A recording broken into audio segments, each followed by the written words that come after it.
Thank you. All right, everybody, please come in and sit down. We have now gone live with the broadcast.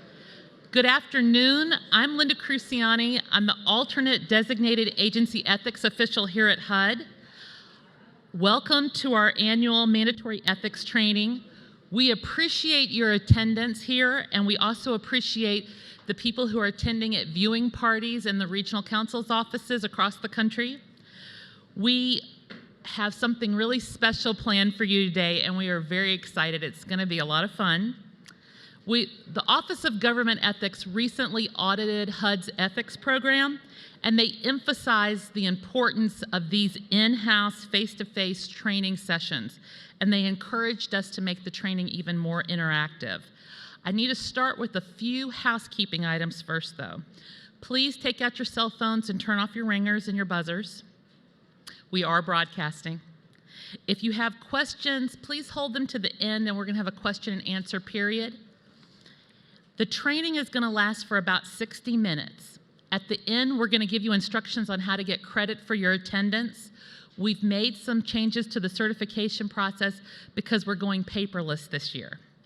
I'm now going to turn it over to Paul Compton, HUD's General Counsel. As General Counsel, Paul is our designated agency ethics official.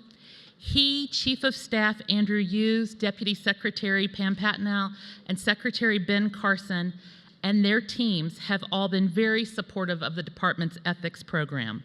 We are very grateful for their support, as it is the linchpin for the department's program.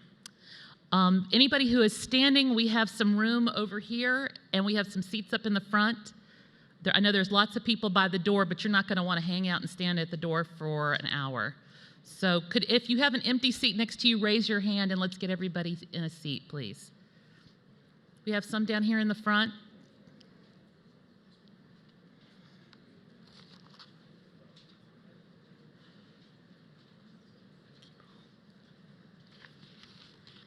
Amber and Alan, yeah, take those.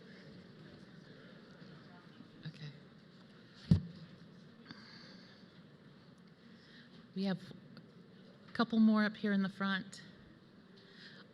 We are doing this again tomorrow at the same time. I really appreciate that we have standing room only now in the Brooke Mondale. Thank you, and Paul.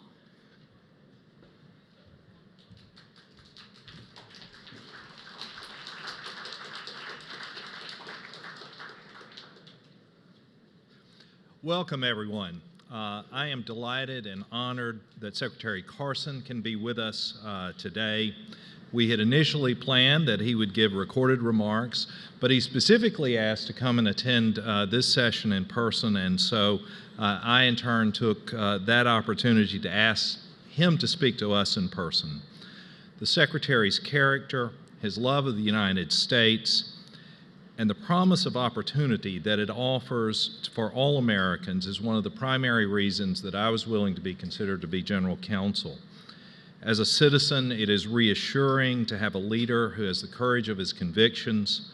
As a public servant, it is refreshing to have a boss who knows, who is committed to doing the right thing, and that includes making ethics training a priority. And as a lawyer, it is rewarding to have a head of agency who values his ethics lawyer's advice. We have all of those in Secretary Carson. Through his leadership, we have the opportunity to help move the department to a position where it can support more of our fellow citizens in better ways at lower long-term cost to the taxpayer, and do it in a way that upholds the finest traditions of public service and ethical conduct. Please join me in welcoming Secretary Carson to our annual ethics training.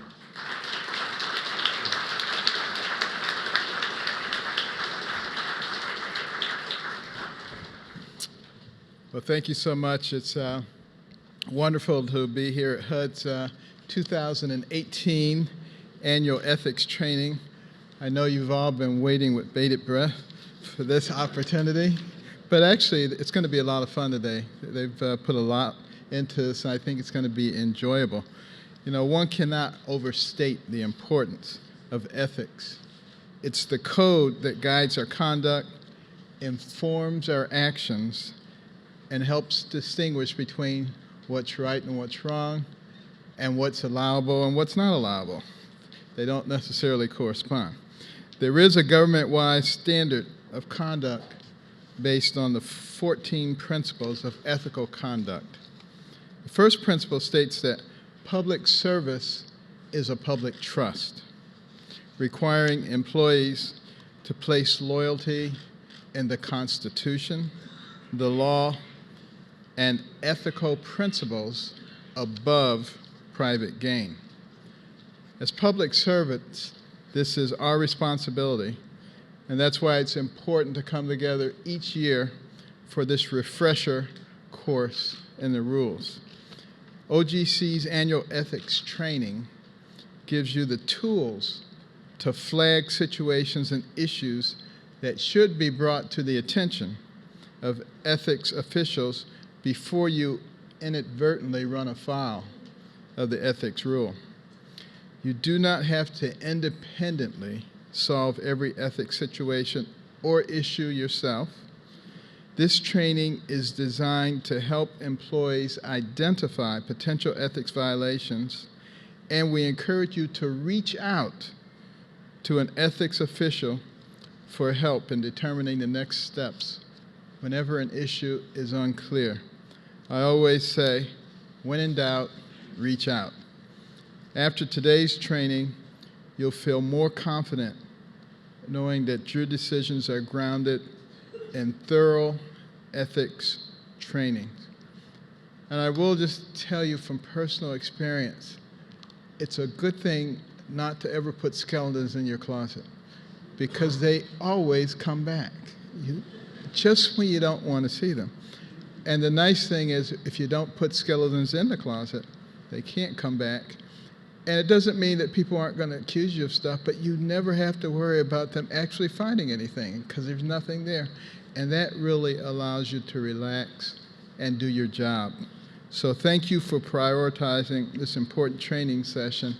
And along with myself, enjoy this session.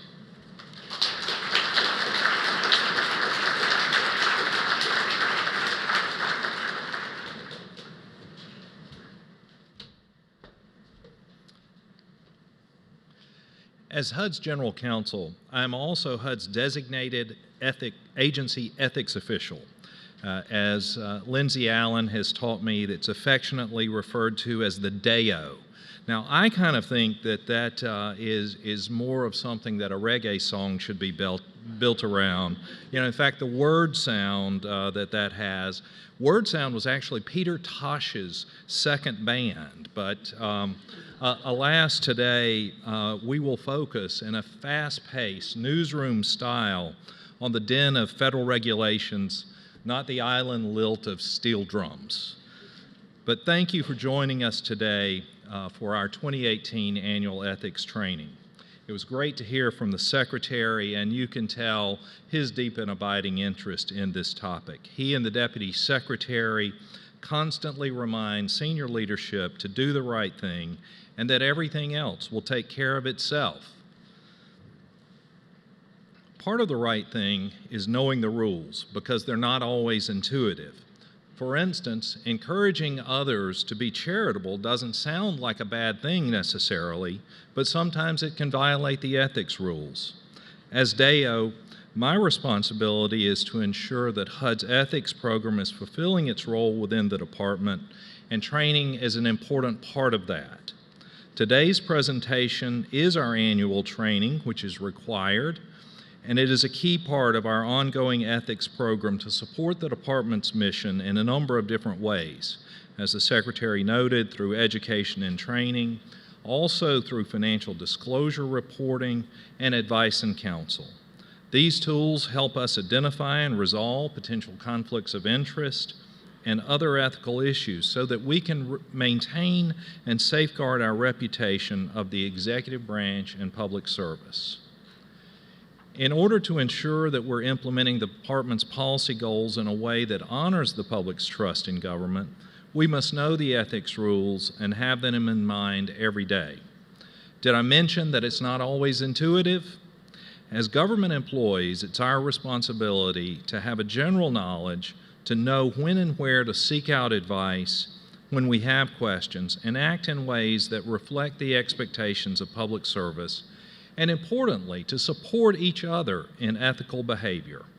That's why we're here today. By taking this hour of your day to hear about the ethics rules, we can ensure that the core work of the department is framed by the perception and reality of integrity, and it is not subject to the distractions of allegations otherwise. And please know that aside from this training, that our ethics team here in DC and those in each of the regional offices is available to answer your questions throughout the year. It is your responsibility to seek out ethics guidance when you have questions. We really do have a talented group of attorneys, and I think you'll see talented in many ways today, both here and around the country, and so I hope you'll reach out to them. I'm a newbie to this presentation, but I've heard that this ethics team can in fact entertain in that way. And in that respect, they try each year to find different ways to share this important information about the ethics rules in a way that will be memorable. And I think that we're in for that again today. This year, in that respect, we'll receive our required dose of ethics training from our own TV anchors. So without further ado, I will turn it over to the Ethics News Hour, led by Lindsay Allen. Please enjoy, and I hope that you find this both entertaining and informative.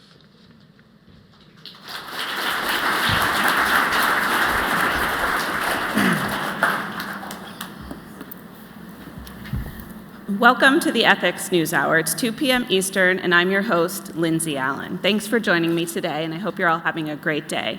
We have a lot of ethics news to cover today, so I'm going to immediately jump in, and I have my colleague here, Avril Ussery-Sisk, who's going to tell us about a concerning story about a government employee who has misused her position and the government's resources. So, Avril, tell us what's going on here. Thanks a lot, Lindsay. I'm going to start to talk about the reports of a government employee who has run a business out of HUD headquarters, and these stories are just coming in. Krista Wilson is alleged to have misused information, government property, and official time for the benefit of herself and her business partners. In other words, she misused her position. The standards of conduct at 5 CFR Part 2635 Subpart G discuss misuse of position. The subpart sets forth standards relating to the proper use of official time and authority and of information and resources to which an employee has access because of her federal employment. Wilson maintains outside employment at Calico Incorporated, a California-based consulting firm, and is one of 30 consultants based all over the country. It's alleged that Krista has stealthily been doing Calico Incorporated business on her personal computer on the 2 days per week that she teleworks. She has likely concealed this activity for 3 years or more and is suspected of being paid for Calico activities while on duty. She's effectively earned Calico pay at the same time she was earning her government salary and accruing government leave time and retirement benefits. According to an unnamed source within the HUD Technology Office, Krista regularly participated in virtual meetings either through conference calls or over Skype from her office and from home on her telework days. She probably utilized the Skype for Business feature on her office computer because it made it easier to toggle back and forth between screens to get her HUD work done. It looks like she used her government computer exclusively since the date her government laptop had been upgraded. She had so many Calico Inc. records saved on her government system. Yesterday, this whole shoddy business has come to light. By mistake, Krista sent Skype meeting invitations to peers within her office. Unwittingly, her government coworkers signed on to the Calico Incorporated Skype call and were stunned to participate in, along with Calico Incorporated consultants, a business strategy meeting led by her CEO. A preliminary review of her government email traffic has revealed that some months ago, a fellow Calico Incorporated consultant was working on a real estate deal and asked Krista to gather some specific information on upcoming HUD and FEMA rebuilding plans for Puerto Rico, specifically the Transitional Shelter Program and HUD's competitive grant project for the island. Krista gladly gathered the information and passed it on. In fact, she asked me about everything we were doing in Puerto Rico, and I shared my data for the projects with her.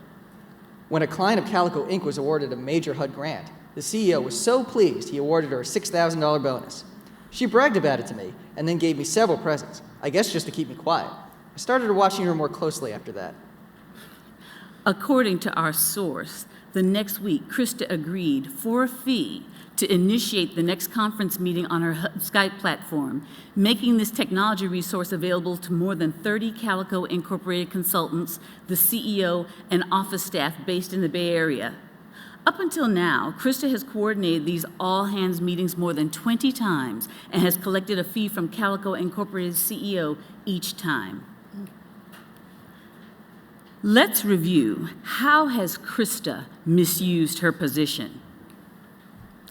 Under the statute, the use of public office for private gain is not permitted. Employees cannot use their government position for their own private gain or the gain of friends, relatives, or persons whom the employee is affiliated with in a non-governmental capacity to induce or coerce benefits, to give the appearance of governmental sanction of personal activities or of those of another, or endorse any product, service, or enterprise. Let's see exactly what Krista did.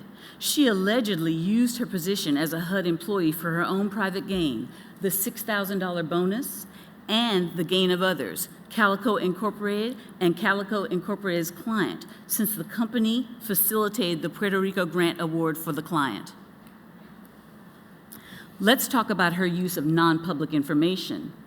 The rule states that an employee shall not engage in a financial transaction using non-public information, nor allow the improper use of non-public information to further his or her financial interest or that of another, whether through the advice or recommendation or by knowing unauthorized disclosure.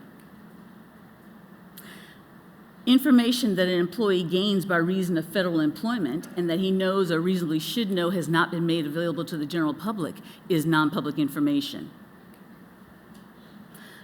Krista used non-public Puerto Rico grant information for commercial purposes and agreed to seek inside information regarding HUD's position on the mortgage interest reduction to support her outside consulting business. Now we'll talk about Krista's use of government property. An employee has the duty to protect and conserve government property and shall not use such property or allow its use for other than authorized purposes.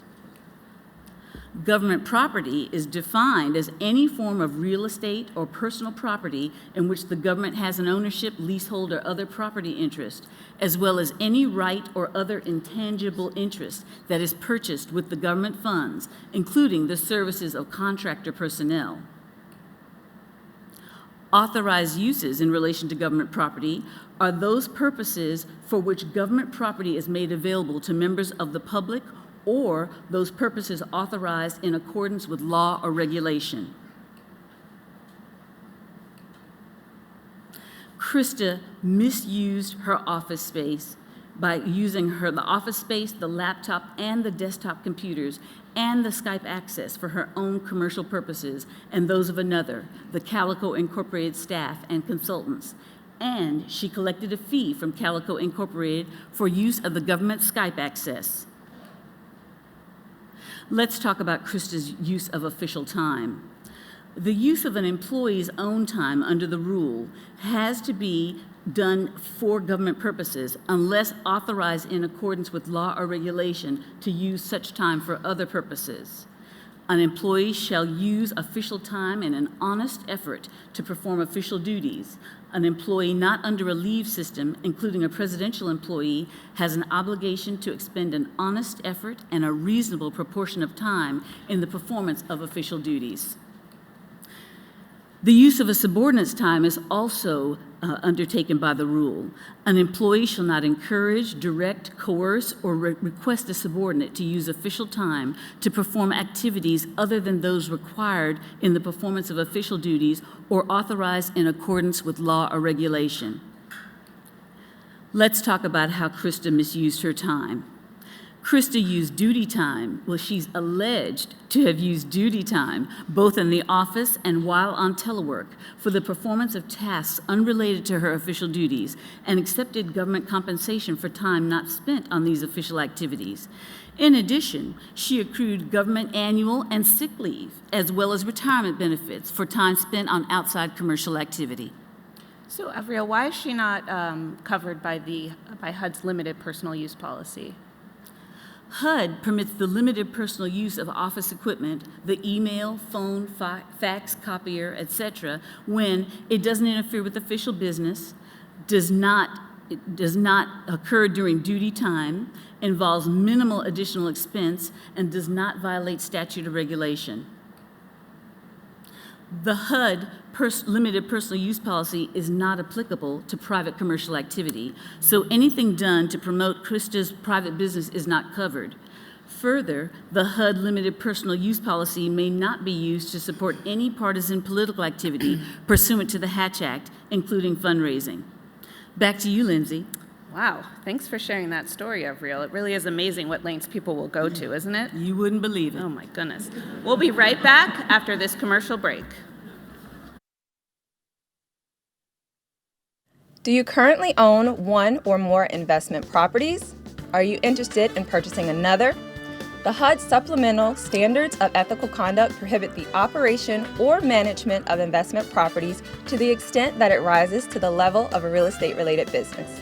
There are many factors to consider, so before you act, call or email the Ethics and Appeals Division to get free ethics advice from one of our experienced attorneys. Don't get caught owning more properties than allowed. Ethics attorneys are ready to assist you.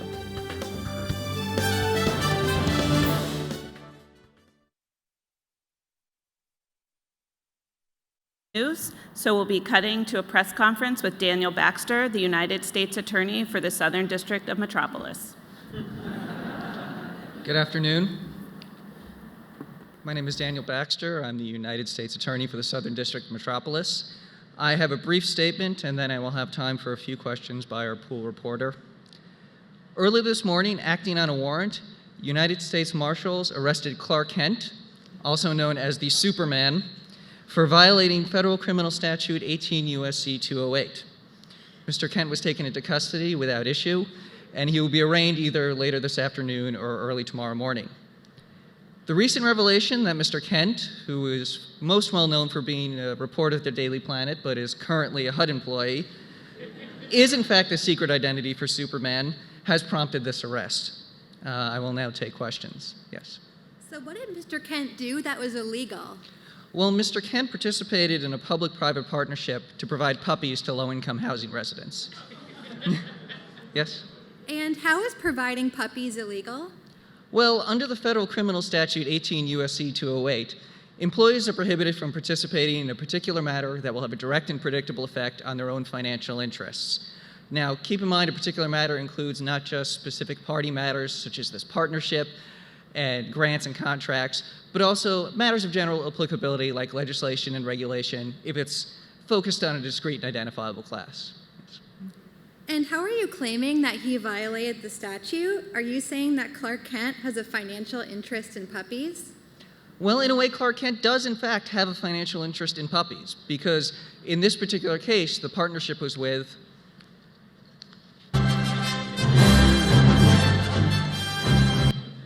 the Superdog charity organization. And as you well know, Superman is on the board of the Superdogs charities, and under 18 U.S.C. 208, your financial interests include not just you, but the financial interest of your spouse, of any minor children you might have, of someone when you're negotiating future employment or have an arrangement for future employment, a general partner, or an outside employer. But as I understand it, Superman is on the board of the charity because he cares about puppies and children. He doesn't get paid. Oh, no. Mr. Kent is not going to get out of things that easily. There's no loophole that he's going to escape through. This applies whether the outside employment is paid or unpaid. But Superman is an American hero. Just last week, he saved the world from being destroyed by mutated killer rampaging fruit. Do you really think that a jury is going to convict him? Well, first, I believe you're referring to the attack of the killer tomatoes. Attack of the Killer Tomatoes. And if that's the case, I think with something this high profile, we need to be really accurate. First, as anyone who went to law school will know, the United States Supreme Court has determined that under United States law, tomatoes are in fact vegetables, not fruit. So, tell your kids to eat their ketchup.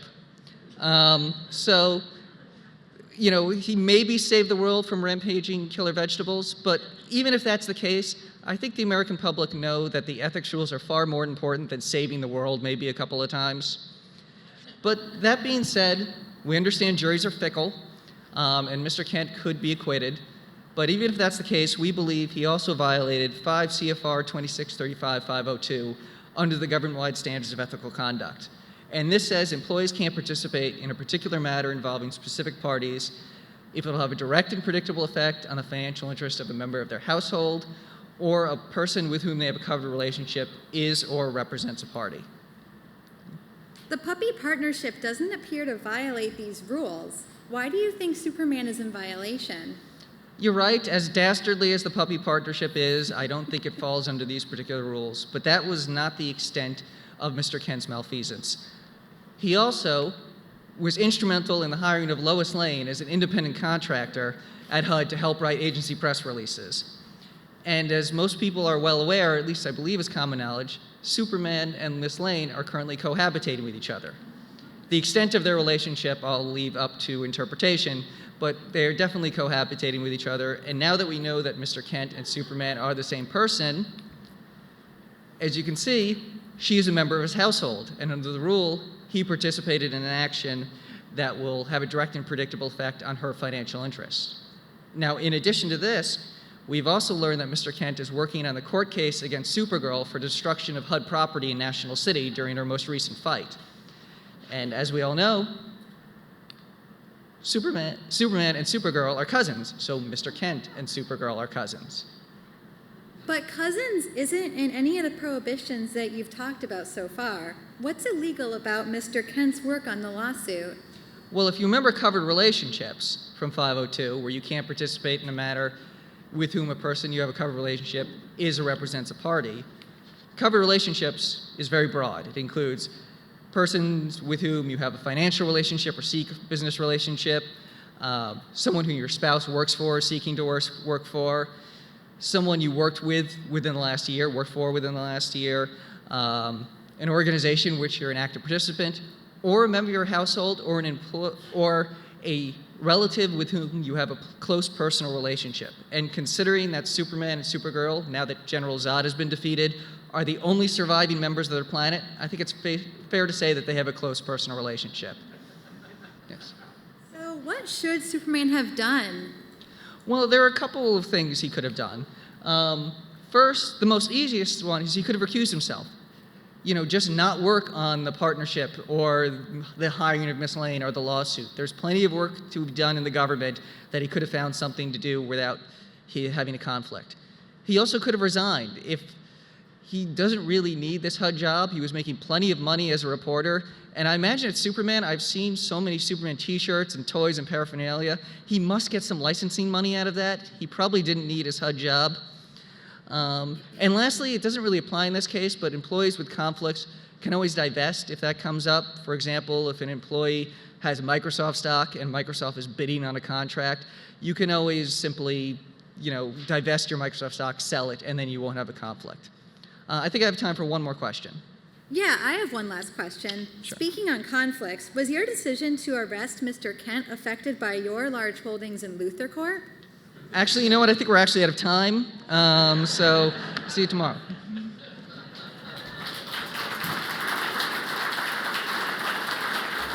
Wow, looks like Superman's got himself into a bit of trouble, and maybe even Daniel too. We'll keep you all posted on that story as it unfolds. And now we'll go to a commercial break, and when we come back, we'll switch gears a little bit. We want Bill! We want Bill! We want Bill! We need Bill in Congress, and Bill needs money to win. Are you in? Don't be David. Federal employees are prohibited from fundraising for partisan political purposes at any time or in any place. For more answers to your questions, contact the Ethics and Appeals Division for free advice from one of our experienced ethics attorneys. Contact the Ethics and Appeals Division today.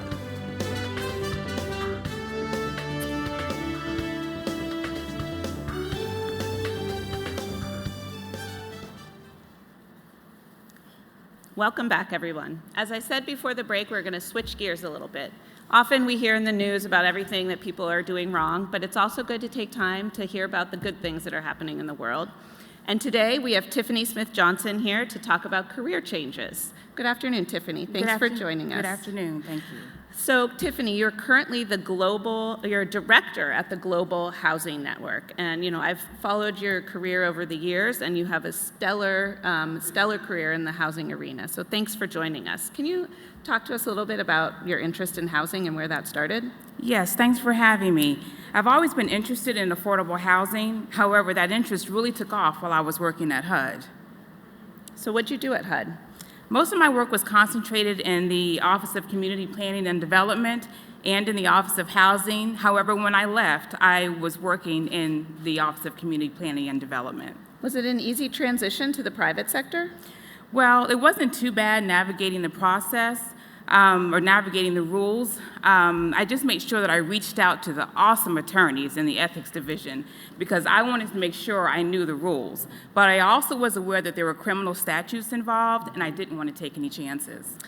So to prepare for this interview, I tried to refamiliarize myself with some of the rules. I used to work in the public affairs office at a federal agency before I came here to the Ethics News Hour. Okay. So I do know the importance of these rules. And the first thing I remember is that I needed to figure out if I was actually considered to be seeking employment. All right, well, I guess that's a good place to start. Seeking employment begins when an employee engages in negotiations for employment with any person, makes an unsolicited communication to anyone or their representative regarding possible employment, or gives a response other than no to a solicited offer of employment, unsolicited offer of employment. So what happens when you've been determined to be seeking employment with an entity? Okay. Well, the general rule is that an employee is prohibited from participating personally and substantially in a particular matter where the employee knows or will have an effect on the financial interests of a prospective employer with whom he or she is seeking employment. For example, before leaving HUD, Housing for All, a HUD grantee, asked me about coming to work for them, and I immediately told them no. I was on the technical evaluation planning panel for their grant award and subsequently routinely provided them technical assistance. Because I told them no, I never had to stop working on their grant. So what if you told them, oh, let me think about it, maybe in a couple months? Well, deferring employment discussion for some time in the future is not a rejection, so I would still have been considered seeking employment. Later on, I decided that maybe I should consider working for Housing for All, so I contacted them about employment opportunities. Those fantastic attorneys in the ethics division told me that I would need to recuse myself from providing any technical assistance to Housing for All because that is considered participating personally and substantially in a particular matter that has a direct and predictable effect on their financial interests. So I had to stop work that I had with them. Okay, so in plain language, the rule means that you can't work on any matters in which the potential employer that you're seeking a job with is involved in. Correct, that's correct, yes. Okay. So, I'm assuming since you were at Global Housing Network, you did not go work for Housing for All?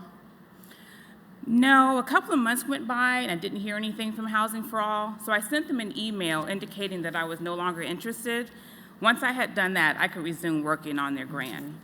The attorneys also told me that I could still participate in a particular matter if communication with the prospective employer was through the submission of an unsolicited resume or employment proposal, the prospective employer has not responded to your unsolicited communication, and the matter is not a particular matter involving specific parties. Okay. This came into play when I submitted a resume for Perch City. They had a block grant several years back, but no current grant application. However, I was serving on a panel to review the grant application that they previously had. Again, those great ethics attorneys told me that under those circumstances, I didn't have to recuse myself because there was no particular matter that would have an effect on the financial interests of City Perch. Okay, so tell us about what happened once you left the department.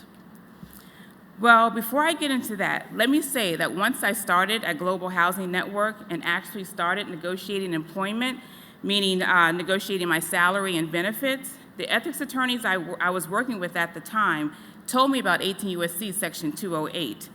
I saw your breaking news story about Mr. Clark Kent, and the U.S. Attorney's Office did an excellent job explaining that statute thoroughly.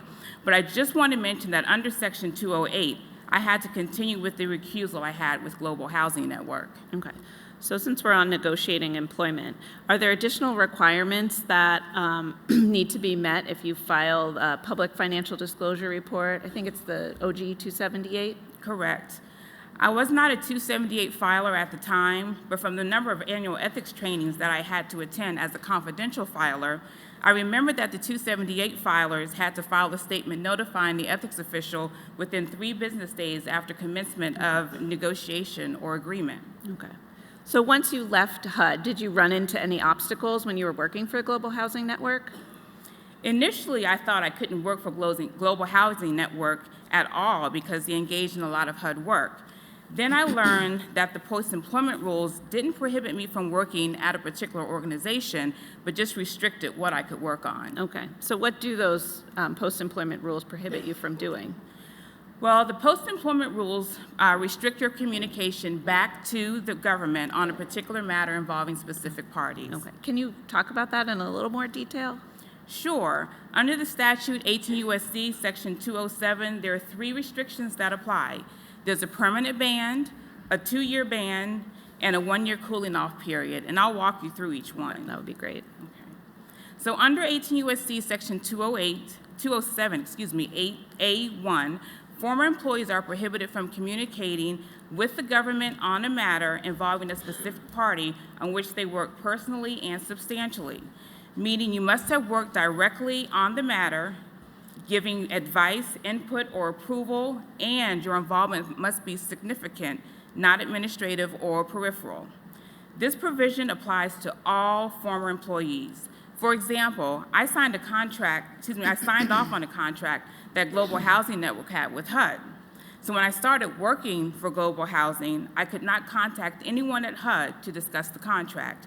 As long as that contract exists, I cannot communicate with the agency on that contract. So what does it exactly mean to be communicating? Well, when we talk about communicating with the agency, that can include any oral or written communication or physical appearance, including setting up a meeting between HUD and the new employer, or even having a third party schedule the meeting and mention your name. Okay. I remember when I left the government, there was no restriction on working behind the scenes on a matter. Is that true? That's correct. Okay. That's good that you do remember a little bit. I guess you had awesome attorneys as well, ethics attorneys. Okay. And I also remember that there may have been some restrictions for supervisors. What were those? Yes. Under 18 U.S.C. Section 207A2, for a 2-year period after leaving HUD, I could not communicate or make an appearance before anyone at the department on matters that were pending under my official responsibility during the last year of my employment at HUD.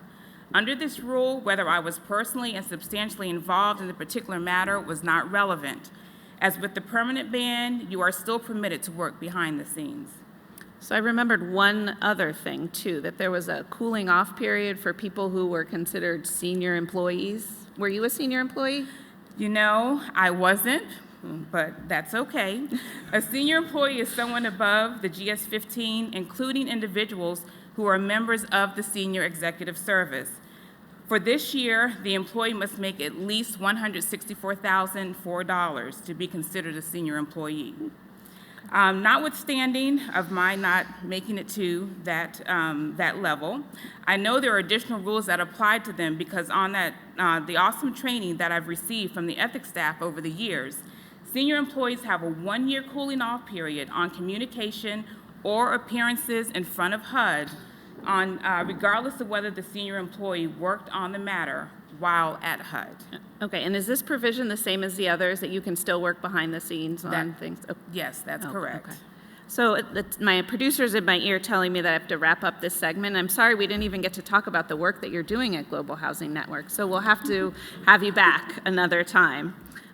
Thank you for coming. Thank you, and I look forward to coming back. We'll go to a commercial break, and when we come back, we'll have an update on the forecast. Are you planning on calling the Social Security Administration on behalf of your elderly neighbor? How about contacting the Department of Education on behalf of your PTA? Stop. Federal employees are prohibited from contacting federal agencies on behalf of third parties, with very limited exceptions. If you are thinking of contacting a federal agency, contact the Ethics and Appeals Division first. Don't risk facing disciplinary action. Contact the Ethics and Appeals Division right now.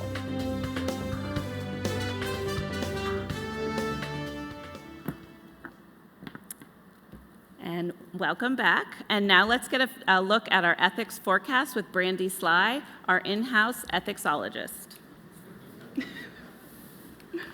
We're gonna get there. Okay. Good day, HUD. I'm your ethicsologist, Brandy Sly, here to give you your national weather forecast.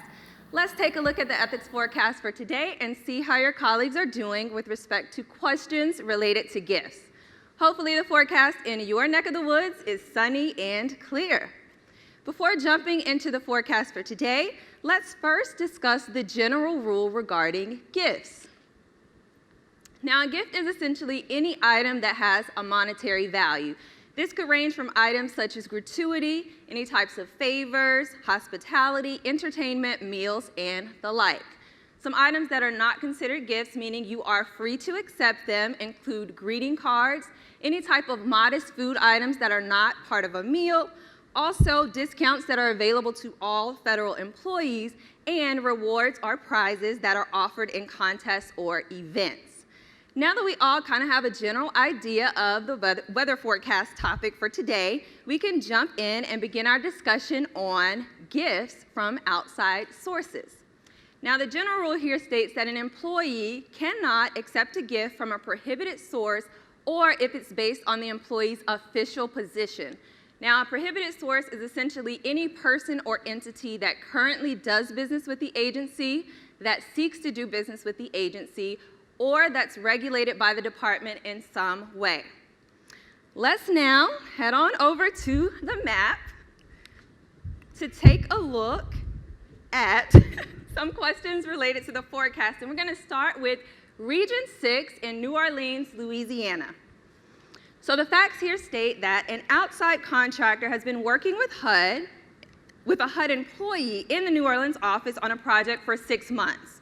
The contractor gifted the HUD employee with a traditional custom-made king cake to celebrate a successful end to the project and also for the start of Mardi Gras. The contractor's friend, who owns a bakery, made the cake and only charged him $20. The contractor's friend usually sells these cakes for about $40. To make sure that he wouldn't be in violation of the ethics rules, the contractor or the HUD employee asked the contractor how much he paid for the cake. Of course, he responded $20.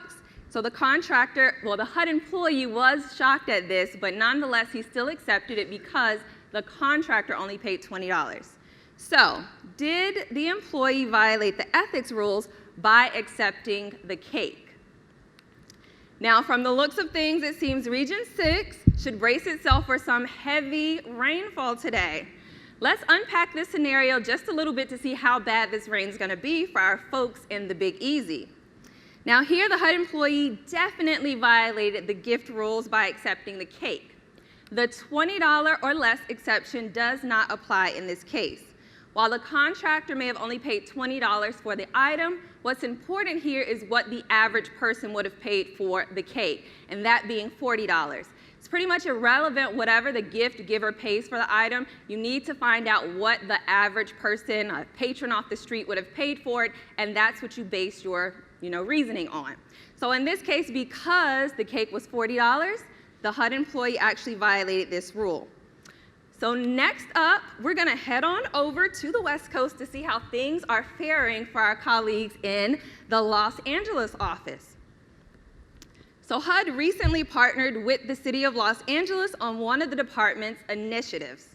The mayor of Los Angeles invited a HUD employee to a celebrity charity event. The mayor and employee have been friends for about 8 years and worked together in the mayor's office for 2 years. Their families travel together and also hang out on the weekends together.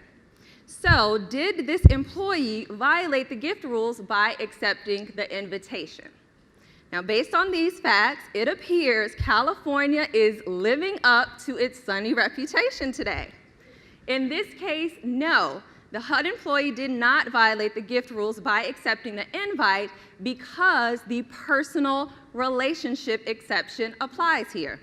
Now, this exception allows an employee to accept gifts that are based on a personal relationship as long as the circumstances clearly show that the gift is being given based on a family or personal relationship, not the employee's official position. So here the facts pretty much show that they've been friends for many years, they've worked together, they hang out on the weekends, so you can kind of clearly see that the gift was likely motivated because of all of those factors, not because they work at HUD. So next up, we're going to head over to the East Coast and see how our colleagues are doing in the DMV area with this next scenario. So several HUD employees in the Baltimore field office were invited to an annual housing conference in Baltimore, Maryland.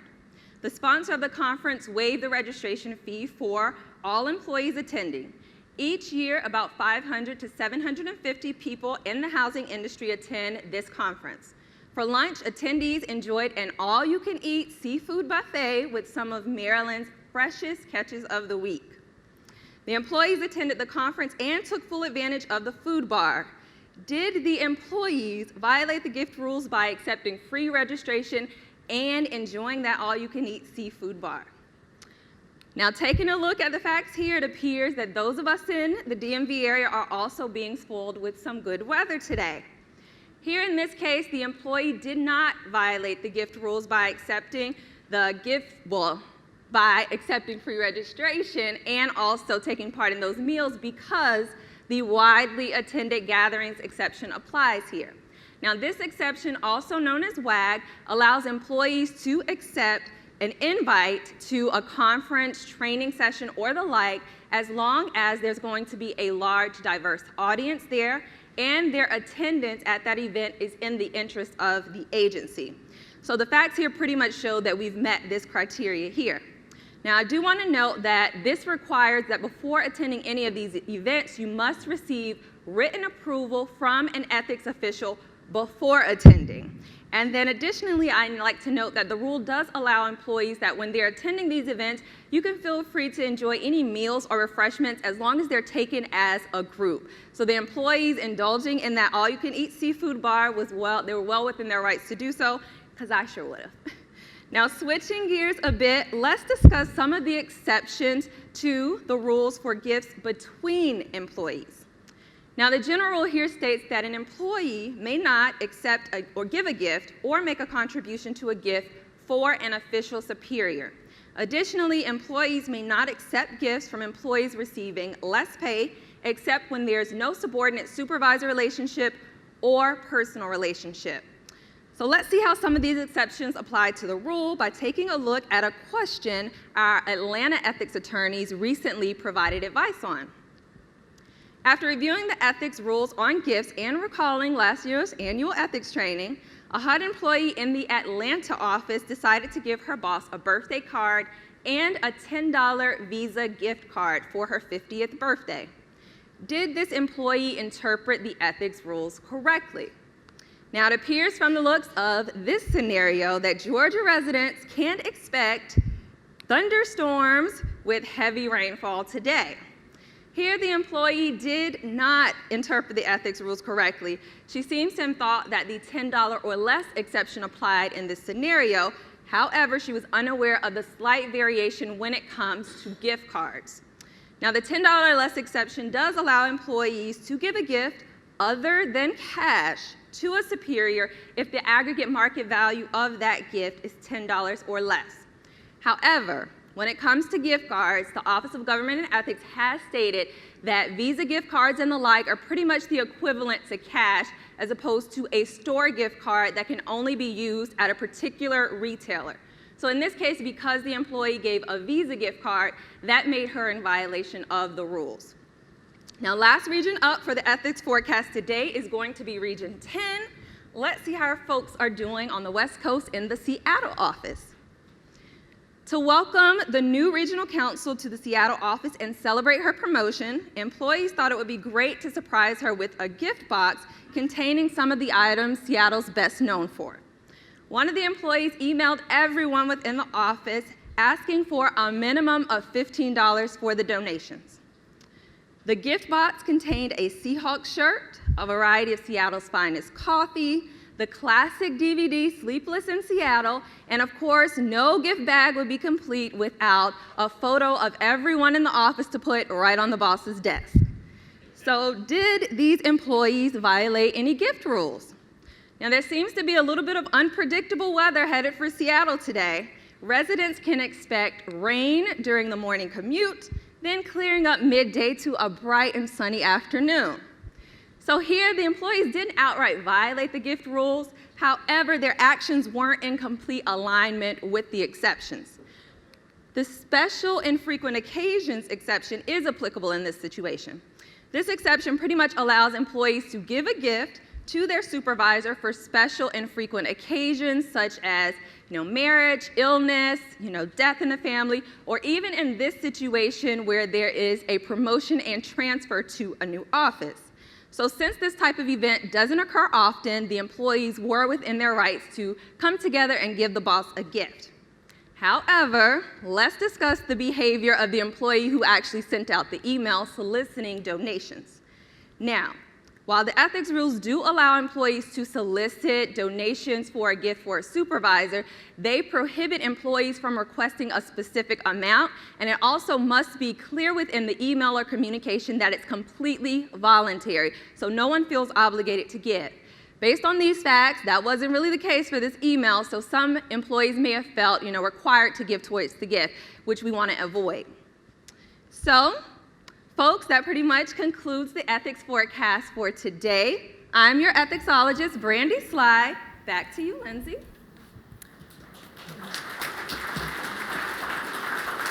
Thank you, Brandy. So as we close today's news hour, we love to take a few moments and see what our viewers are talking about on social media.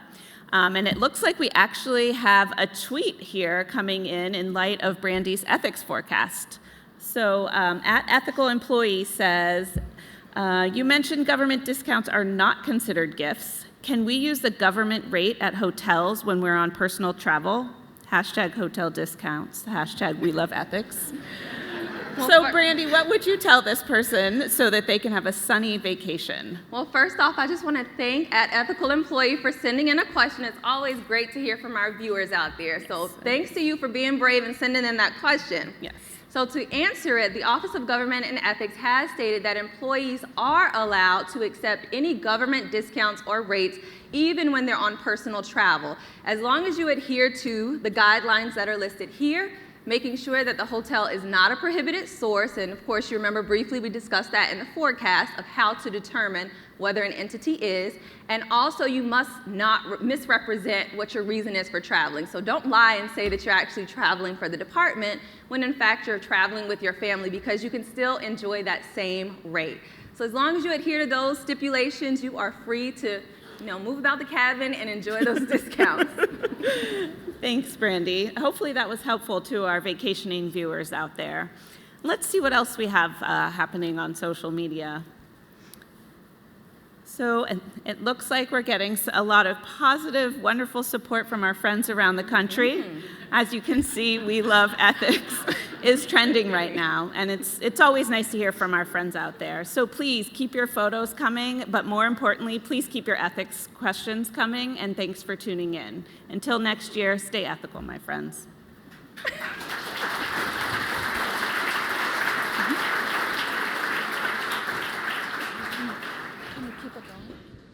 I want to thank our ethics team here at HUD.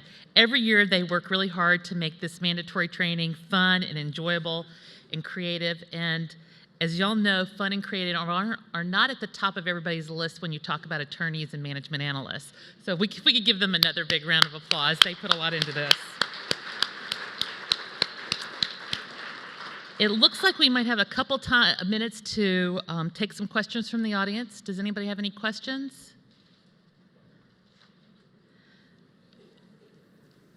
Oh, we have one question. Good, thank you. Can supervisors give gifts to their subordinates? Yes. Yes, they can.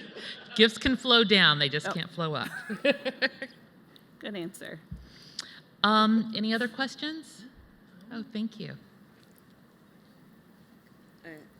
Can I donate a political campaign? Yes, you can donate to a political campaign. The Hatch Act doesn't prohibit you from simply donating money to a campaign.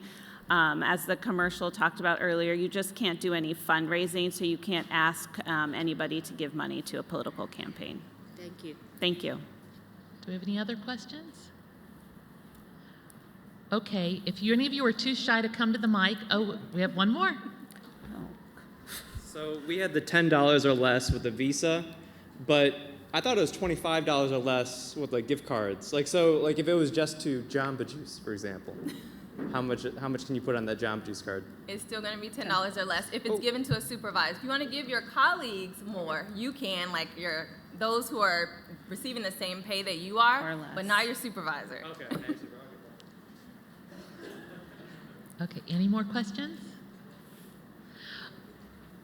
If you were too shy to come up to the mic and you have a question afterwards, the ethics team will be sitting here to ask some questions. Up on the screen is a list of our ethics officers here and their phone numbers. Your ethics officials in the region or the regional council, and you are more than welcome to contact any of them if you need help. There is no question too big or too small. They want to hear from you. And remember that this is the one time your attorney relationship will continue, because we will be your ethics officials even after you leave HUD, and we will answer your questions for life. So it's not something that severs when you sever your ties with the department. The next slide contains some important links to ethics materials. The first link is to our ethics webpage here at HUD at Work. There's a lot of good information on this page. Then we have another link to the summary of ethics rules. If you're in Brook Mondale, they've printed out this slide and they're going to give copies of it to everybody. Now we're going to the new thing for this year about how you get credit for this process, for having sat through the training. We're going paperless this year, and we're moving into SharePoint. I know Pat's going to be proud of us for going in paperless.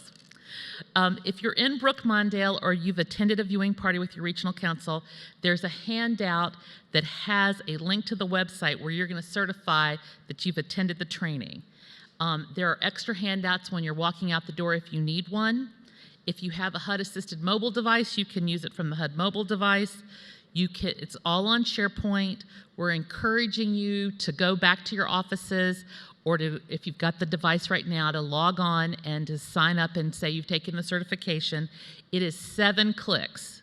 You're going to have to answer 7 questions because we need it to be an interactive process this year for the Office of Government Ethics, but it will be easy and you will not be able to fail. So if you've watched it on YouTube, there's going to be a link to the certification right underneath the YouTube video. And we are really stressed that it's important for you to demonstrate that you've attended this training. We've had a great turnout.